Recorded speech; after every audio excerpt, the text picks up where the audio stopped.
नमस्कार। ताल ठोक के आज हम ये सवाल पूछ रहे हैं कि क्या एक देश के तौर पर पाकिस्तान फेल हो चुका है? क्या पाकिस्तान में चुनी हुई सरकार लाचार है और सरकार वही करती है जो वहां की सेना, वहां की खुफिया एजेंसी और इन दोनों की शह पर चल रहे आतंकवादी संगठन चाहते हैं? हम ये सवाल इसलिए उठा रहे हैं क्योंकि भारत से लेकर अफगानिस्तान और अमेरिका से लेकर ईरान तक तो पाकिस्तान पर आतंकवाद को प्रायोजित करने यानी कि आतंकवाद को स्पॉन्सर करने का आरोप लगता ही था। अब बांग्लादेश ने भी कह दिया कि ढाका में जो हमला हुआ उसमें पाकिस्तान का हाथ था। पाकिस्तान की हालत यह है कि वहां आतंकवाद के चलते 10 साल में 6.5 लाख करोड़ रुपए का नुकसान हो चुका है और पाकिस्तान चाहता तो इतनी बड़ी रकम से अपने मुल्क की शिक्षा के लिए अगले 125 साल का बजट तैयार कर सकता था। लेकिन फिर भी पाकिस्तान का हाल यह है कि कम से कम 15 साल से दुनिया के कई देश उसे फेल्ड स्टेट की उपाधि से नवाज रहे और पाकिस्तान में घुसकर आतंक के बड़े बड़े आकाओं को ठिकाने भी लगाए। आज इसीलिए यह सवाल पूछना जरूरी है कि क्या एक देश के तौर पर पाकिस्तान फेल हो चुका है, और सवाल यह भी क्या पाकिस्तान में आतंकवादी राज कर रहे हैं?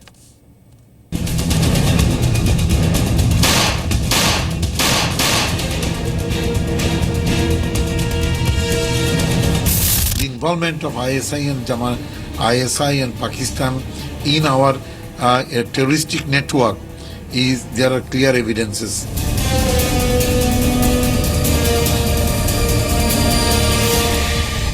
फेल स्टेट है, मेरा मानना ये है, जिसकी जिसकी ने जहाँ पे आर्मी ने एक इस पूरा कैप्चर कर रखा है, वो सबसे पावरफुल इंस्टीट्यूशन है। हालत ये हो गई कि पाकिस्तान की सेना स्वयं एक आतंकवादी संगठन के रूप में ऑपरेट कर रही है और जिसके पास न्यूक्लियर वेपन भी है। देखिए, पाकिस्तान पूरे दुनिया की नज़रों में आ चुका है कि वो आतंकवाद की पौधशाला बन चुका है और मैं समझता हूँ इसका खामियाजा कहीं ना कहीं पाकिस्तान भी उस बारूद के ढेर में खड़ा है। इसका नुकसान कभी पाकिस्तान को भी होगा।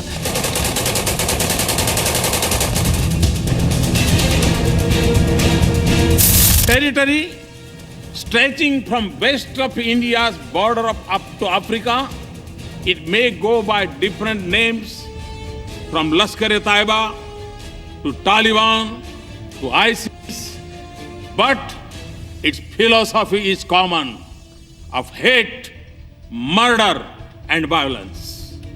Although it is a shadow spreading across the world, it is incubated in India's neighborhood. तार ठोक के आज का हमारा पहला सवाल ये है कि पाकिस्तान को पाकिस्तान कहा जाए या आतंकिस्तान। हमारा दूसरा सवाल, आखिर पाकिस्तान के गुनाह कब तक माफ किए जाएंगे? तीसरा सवाल, क्या देश के तौर पर पाकिस्तान फेल हो चुका है? और तार ठोक के हमारा चौथा सवाल, क्या पाकिस्तान में आतंकी चला रहे हैं सरकार?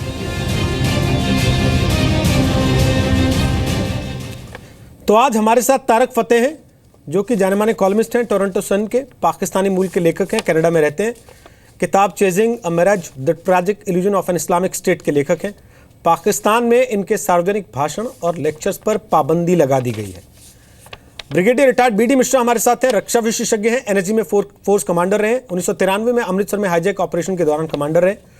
और कर्नल रिटायर्ड शफकत सईद, रक्षा विशेषज्ञ पाकिस्तान के, वो हमारे साथ होंगे। पाकिस्तानी सेना के रिटायर्ड अफसर हैं और पाकिस्तान की कई यूनिवर्सिटीज में विजिटिंग प्रोफेसर भी हैं। तारक फतेह, क्या आपको लगता है कि अब कम से कम दुनिया को यह मान लेना चाहिए कि पाकिस्तान एक फेल्ड स्टेट है और वहां आतंकवादी राज करते हैं? आज नहीं, ये तो 9/11 के फौरन बाद, जब खालिद शेख मोहम्मद और उसामा बिन लादेन और तमाम जो हैम्बर्ग के ट्रेंड टेररिस्ट थे, उस वक्त ये हो जाना चाहिए था। लेकिन आप जनरल मुशर्रफ को क्रेडिट दीजिए कि उन्होंने इस तरह चाल पोसी की कि अमेरिका को यूज़ करने लग गए। और पाकिस्तान का नेटवर्क ऐसा है यूनाइटेड स्टेट्स में और दुनिया भर में रिश्वत खिलाने का, जिसका मैं समझता हूँ इंडिया में भी काफ़ी हद तक पेनिट्रेशन है, कि जो पॉलिसी मेकर्स हैं उनको वो कंट्रोल करते हैं। चाहे आप मीडिया में देख लीजिए, यूरोपियन पार्लियामेंट में देख लीजिए, कांग्रेस में देख लीजिए, मुझे तो हर जगह नज़र आता है। पाकिस्तान को मैं बार बार कह रहा हूँ, it's not a state, it is a state of mind. ये आर्मी का एक कैंटोनमेंट है और आर्मी के अंदर इतनी करप्शन है जिसको वो इस्लाम का लिबादा पहन के एक जिहादी कवर देते हैं कि हम बेईमान आदमी नहीं है, हमारे सिर्फ कई बिलियन डॉलर के स्विस बैंक अकाउंट्स हैं। जो अब पता चला मुशर्रफ और जो पहले आर्मी चीफ थे उनसे जो आईएसआई के हेड थे उनके बैंक अकाउंट बिलियन डॉलर पड़े हुए वहां। तो ये ना सिर्फ जिहाद लड़ रहे हैं, ये लूट रहे हैं। This is the combination of terror, Islamism as well as monetary corruption. तो जितनी जल्दी हिंदुस्तान, जिसका प्राइम मिनिस्टर मोदी साहब ने कहा कि ये यानी it is taking place in India's neighbourhood, उनका इशारा पाकिस्तान पे था। जितनी जल्दी हिंदुस्तान पाकिस्तान को के साथ तमाम रिश्ते खत्म करके उसको आइसोलेट नहीं करता है, सबसे बड़ा जो नुकसान होगा वो हिंदुस्तान का होगा। ये हमला ढाका पे नहीं हुआ, ये हमला आप समझ लीजिए हिंदुस्तान पे हुआ, क्योंकि पाकिस्तान की फौज हमेशा बांग्लादेश को एक आजाद मुल्क नहीं समझती है। वो समझते हैं कि ये 97 में इंडिया ने कोई फॉल्स स्टेट क्रिएट किया था। तो it is evident to all it is a terror state. मैं आपसे पूछना चाहता हूं सर, आप इस चीज़ को बेहतर, क्योंकि आप भारतीय सुरक्षा से जुड़े रहे लंबे समय तक, क्या आपको लगता है कि कम से कम 8 ऐसी जगह हैं जहां बांग्लादेश का मोर्चा खुल के पाकिस्तान ने भारत को फंसा दिया है? राजस्थान, गुजरात, महाराष्ट्र, जम्मू कश्मीर, पंजाब, नेपाल, ये सारे जगह से बांग्लादेश के जरिए पाकिस्तान भारत में हमले के लिए लॉन्चिंग पैड बना रहा है। इसमें कोई शक नहीं है। देखिए, मैं आपको एक बात बताना चाहता हूं। 1971 वार के बाद बांग्लादेश को जब वर्ल्ड मैप पर आया, तब उसके बाद यह पाकिस्तान के आर्मी का अनाउंस्ड एम है, और वहाँ के अफसर खुलेआम कहते हैं कि जब तक हम हिंदुस्तान को तोड़ नहीं देंगे तब तक हम पाकिस्तान में अपनी नौकरी को सफल नहीं मानेंगे। और ये उनका अनाउंस्ड एम है। उनके टारगेट पर cut India through beat India through 1000 cuts, ये उनका एम है। और मुशर्रफ साहब ने साफ साफ कहा, जब उन्होंने इंटरव्यू दिया, उन्होंने ये कहा कि इस्लामिक मिलिटेंसी हम लोगों ने अपने देश हित में शुरू किया था। अब इससे बड़ा सबूत क्या होगा कि पाकिस्तान के टारगेट, पाकिस्तान के साइट पर, पाकिस्तान के रडार पर इंडिया नंबर 1 एनिमी है जिसको नुकसान पहुंचाना चाहते हैं। इसमें कोई शक ही नहीं है। वहाँ की आर्मी, वहाँ की आईएसआई, वहाँ के मुल्ला, वहाँ के टेररिस्ट के जो आका हैं, ये लोग सभी यही चाहते हैं। अफसोस की बात यह है कि अभी तक वो इससे बच रहे हैं। वाकई टाइम आ गया है जब उनको फोर्स करना चाहिए कि आप इसका जवाब दें, और मैं समझता हूं कि उनके खिलाफ कार्रवाई ये निश्चित होनी चाहिए। एक तारिक फतेह, बात समझ में नहीं आती, जब पूरी दुनिया में कत्लेआम हो रहा है और पूरी दुनिया इस बात को लेके बहस में पड़ी हुई है कि भाई इस आतंकवाद को क्या नाम दिया जाए, उस स्थिति में सब जानते बूझते हुए भी पाकिस्तान का नाम आते हैं, आंख क्यों बंद कर लेते हैं लोग? सब देखिए, इसको जब तक आप क्रिमिनल एक्ट, हमारी जो वेस्टर्न लिबरल डेमोक्रेसी का फाउंडेशन है वो ये है कि जब तक किसी को आप प्रूव ना कर दें आप उस पर एलिगेशन नहीं लगा सकते। यानी मर्डरर को भी आप सस्पेक्टेड मर्डर कहते हैं। हम जब तक इंटरनेशनल टेररिज्म को एज अ क्राइम समझेंगे, हम किसी को ना पकड़ सकते हैं क्राइम करने से पहले, और ना उस प्रूफ किए बगैर उसको इस्लामिक टेररिस्ट कह सकते हैं।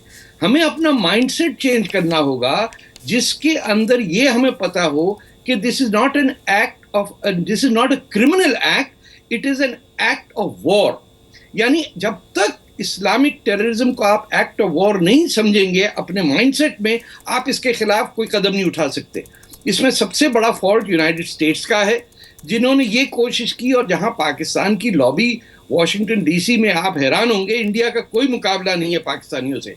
वो डोमिनेट करते हैं। उनके को 400 पाकिस्तानी अमेरिकन वर्क करते हैं ऑन दी हिल, जहां मैनिपुलेट होती है इंफॉर्मेशन। कांग्रेसमैन के दफ्तरों में काम करते हैं। अब देखिए कि हमारे कनाडा से गया वो बांग्लादेश में अरेस्ट हुआ आज सुबह आदमी। आईसिस का भी हेड जो है बांग्लादेश में, ही इज अ कैनेडियन। जब ये सारे नेटवर्क्स हैं, आप किसी पे ना इल्जाम लगा सकते ना अरेस्ट कर सकते कि भाई उसने तो क्राइम कमिट ही नहीं किया। जब वो क्राइम कमिट कर लेते हैं, दे आर डेड। तो we need to put this in a different frame of mind कि ये क्रिमिनल एक्ट नहीं है, this is an act of war. जिस दिन हमें इसे एक्ट ऑफ वॉर कह दिया, फिर आप बंबई के ऊपर हमला करने के बाद ये नहीं कहेंगे कि कोर्ट में इन्वेस्टिगेशन करिए। अगर ये आप एक्ट ऑफ वॉर मानते तो कराची पोर्ट को आपने इस वक्त यानी सितंबर जो बंबई में हमला हुआ नवंबर में, आप उस पर ब्लॉकेड लगाते कि you committed N act of war, हम आपके जहाज ना आने देंगे ना जाने देंगे।